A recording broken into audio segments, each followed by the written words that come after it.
In today's video, I'm going to teach you how to configure the replit run command.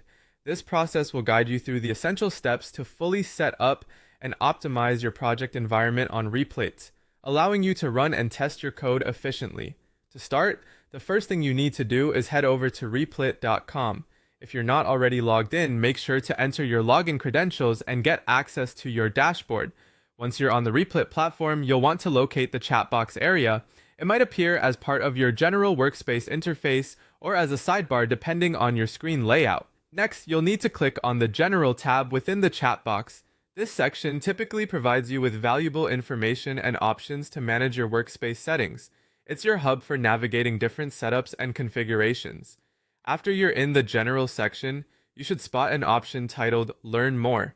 Clicking on Learn More opens up helpful resources and guides that provide deeper insights into configuring your project environment efficiently.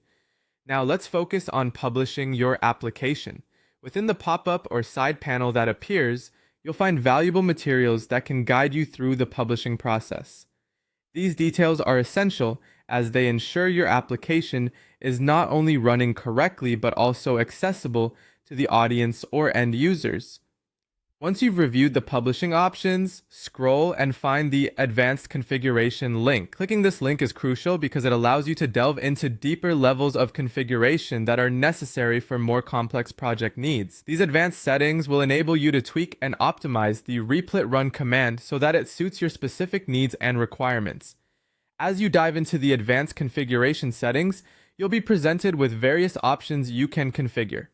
These include setting up a custom domain if you have one, purchasing new domain names directly, and options for monitoring your published application's performance.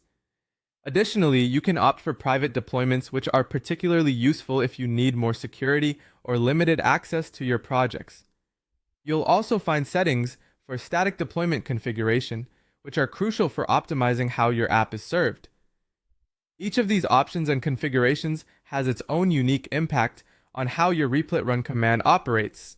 By going through these available settings, you gather critical insights into how each one works and how best to apply them to your project goals. Review each option thoroughly to ensure that your application is configured to perform flawlessly. And there you have it. By following these steps, you can configure your replit run command effectively, tailoring it specifically to your project's needs and ensuring a smooth development experience. Thank you for tuning in and happy coding!